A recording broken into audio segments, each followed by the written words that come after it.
So జీవికే అంటే నమ్మకం, జీవికే అంటే ధైర్యం, జీవికే అంటే భవిష్యత్తు, vision. V is for victory, V is for vision and V is for values కూడా. సో మంచి విలువలతోటి అద్భుతమైన ఒక ఎన్వైరన్మెంట్ ని పిల్లలకి అందించి ఎంతో ఉన్నతమైన విద్య వాళ్ళకి అందేలా అందుబాటుగా ఉండే, మీరు పే చేయగలిగే అమౌంట్ లోనే అందజేయగలిగే ఈ అద్భుతమైన సంస్థని తప్పకుండా మీరు నమ్మచ్చు.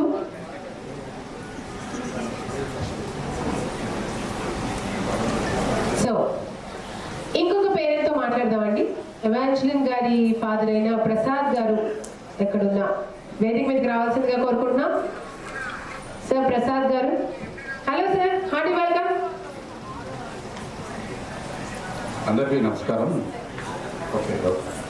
అందరికీ నమస్కారం. మా పాప ఇప్పుడు సెకండ్ ఇయర్ ఇక్కడ చదువుతూ ఉన్నది. మా పాప జాయిన్ అయ్యడానికి యాక్చువల్లీ ఒక నా దగ్గర సింగిల్ రూపీలు ఇల్లు ఉంటాయి, కానీ నాకు ఒక సోర్సెస్ ఉండే ప్రకారంగా నేను పాపని జస్ట్ ఒక రిజిస్ట్రేషన్ చేసుకొని పంపించేశాను. ఈవెన్ ఫ్లైట్ ఛార్జెస్, అకామిడేషన్ అవన్నీ కూడా. అప్పటికి నేను ఇంకా సార్ని చూడలేదు, నేను జస్ట్ ఒకసారి రీనా మేడం గారిని మాత్రమే కలిశాను. ఆ తర్వాత నాకు అమౌంట్ అనేది అడ్జస్ట్ కాలేదు. కాకపోయేటప్పటికి ఫస్ట్ విషయం అయింది. అప్పటికి ఇంకా అంటే నాకు కాల్స్ వస్తున్నాయి, నేను డైరెక్ట్ ఎప్పుడు సార్ని కలవలేదు కానీ సార్ కోసం ట్రై చేశాను. సార్ ఎక్కడ ఉంటాడు, ఏంటి వివరాలని తెలుసుకుంటే సార్ మన వరంగల్ జిల్లా అంటేనే పలానా దగ్గర ఉంటారు అంటే అక్కడ నేను వర్క్ చేసిన ఒక 7 years అక్కడ ఆ విలేజ్లో నేను పనిచేశాను. డైరెక్ట్గా వాళ్ళ ఇంటికి వెళ్ళి కలుద్దామని చెప్పేసి ట్రై చేశాను, కానీ కాలేదు. కానీ నేను ఇంకా సింగిల్ రూపీ కూడా కాలేజ్కి, యూనివర్సిటీకి కానీ, మెస్కి కానీ, హాస్టల్ కానీ ఏ సింగిల్ రూపీ కూడా పే చేయలేదు. చేయగలిగిన క్రమంలో కూడా మళ్ళీ వెకేషన్స్ వచ్చేసాయి. వెకేషన్స్ వచ్చినాక పాప మళ్ళీ ఇండియాకి వచ్చేసింది. ఇండియాకి వచ్చేసినాక మళ్ళీ రిటర్న్ వెళ్ళాలి. సో ఈ స్టోరీ అంతా సార్ నేను డైరెక్ట్ పర్సనల్గా కలవకున్నాక కూడా నా గురించి, నా ఫ్యామిలీ బ్యాక్గ్రౌండ్ గురించి అంతా సార్ తెలుసు. ఏం చేయాలో అర్థం కాలేదు. నేను డైరెక్ట్ ఒకసారి కాల్ చేసి మాట్లాడితే, ఇంటికి రండి మీరు, నేను హన్మకొండలో అవైలబుల్లో ఉంటాను రండి అని చెప్పేసి అంటే నేను ఇంటికి వెళ్ళాను. నేను పాప ఇద్దరం వెళ్ళాను. మళ్ళీ నెక్స్ట్ వెకేషన్స్ అయిపోయినాయి కదా, మళ్ళీ కాలేజ్కి అటెండ్ కావాలని చెప్పేసి పంపించేసేటప్పటికి ఈవెన్ దో ఆ టైం కూడా నా దగ్గర సింగిల్ పైసలు లేదు. జస్ట్ 1,50,000 ఏమో పే చేశాను, మిగతాది పే చేయాలి.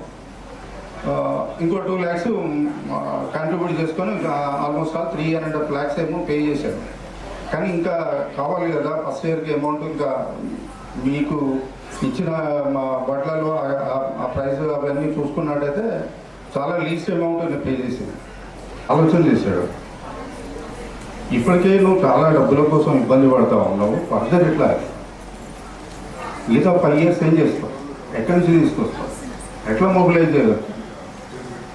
ఒక పని చేయండి అంటే నా ఫ్యామిలీ బ్యాక్గ్రౌండ్కి వచ్చేటప్పటికి కొంచెం డిస్టర్బ్డ్ ఫ్యామిలీ, ఇది చెప్పుకోవడానికి నేనేం సిగ్గుపడట్లేదు. మా పాపకు ఎంబీబీఎస్ చేయడానికి తనకి ఇష్టం లేదు బేసిక్గా. సో ఏం చేసిందంటే నా సపోర్ట్ ఒక్కటే, నాకు ఫైనాన్షియల్గా వీక్గా ఉన్నా, మా మిస్సెస్ అవన్నీ డిఫరెంట్లే. కానీ సార్ ఏం చేశారంటే ఒక ప్లాన్ చేశాడు అనమాట. ఆవిడని తీసుకొని రండి అంటే ఆవిడని తీసుకురావడానికి కూడా కుదరదు సార్ అని చెప్పాల్సిన పరిస్థితి నాకు యాక్చువల్గా. కానీ ఏం చేశాడంటే, లేదు మీరు తీసుకొని రండి నేను మాట్లాడతాను అని చెప్పేసి అని అన్నారు. సరే ఎలాగో మాట్లాడిన తీసుకెళ్ళాక లిటరల్గా 4.5 hours ఈవినింగ్ 6 to 10:30 ఆ టైం ఏమవుతుంది. 4.5 hours ఎంత పేషెన్స్గా కూర్చున్నాడంటే ఆమెను ఒప్పియడానికి. అంటే జనరల్గా ఆమెను ఒప్పియడం చాలా కష్టమైన పని అనమాట, ఆమెను ఒప్పియడం. సో 4.5 hours లిటరల్గా కూర్చున్నాడు, ఒప్పించాడు. ఆమెతో 4.5 lakhs rupees పెట్టించాడు. ఇదే బిగ్ టాస్క్ అనమాట. ఎంత రిలీఫ్ అంటే ఆ అమౌంట్ కట్టియడం అనేది. ఆయన నాకంటే చిన్న వయసులో చిన్నోడు కావచ్చు, కానీ ఆ రోజు నేను చేతులకి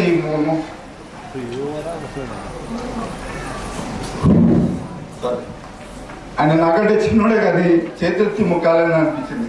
జస్ట్ బ్లైండ్గా ఆలోచన చేశాను, నా పాప MBBS చేయాలి, ఆమె తన కాళ్ళ మీద నిలబడుతుంది, ఏం చేయాలి అని చెప్పేసి ఆ రోజు నేను అనుకున్నది సార్ అర్థం చేసుకున్నారు. ఒకటే ఒక మాట అన్నాడు ఆయనే పాప భవిష్యత్తు కోసం ఆలోచిస్తున్నాడు, కానీ ఆయన దగ్గర డబ్బు లేదు, నీ దగ్గర డబ్బు ఉన్నది, నీకు ఆలోచన లేదు, కాబట్టి ఈ విధంగా ఏదో చేసి అయితే ఆ అమ్మాయిని పంపించేయండి అని చెప్పేసి సార్ ఎంత టాలెంట్గా ఆమెను ఒప్పించిండో నాకు నా మనసుకు తెలుసు. ఆ రోజు ఆయన చేసిన హెల్ప్కు నేను నిజంగా జీవితాంతం బతుకున్నంత వరకు నిజంగా అంటే నా ఆలోచన ఏంటంటే మా పాప MBBS చేయాలి అనేది ఒక డ్రీమ్ని తను నిజం చేసినందుకు నా లైఫ్ అంతా ఆయనకి చాలా థ్యాంక్స్ చెప్పుకుంటున్నాను.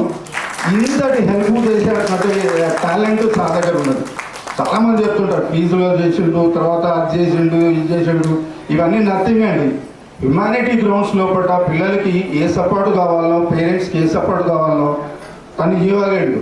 వయసులో చిన్నోడైనా కూడా మనకంటే చాలా చాలా ఉన్నతమైన స్థానంలో ఉండి ఆయన హెల్ప్ చేయడం నిజంగా ఆయనకు థ్యాంక్స్ చెప్పాలా, కృతజ్ఞతలు చెప్పాలా, లేకుంటే ఆయన అభినందిత నాకైతే ఏం అర్థం లేదు. కానీ I'm very much thank to you in my life sir. Thank you very much.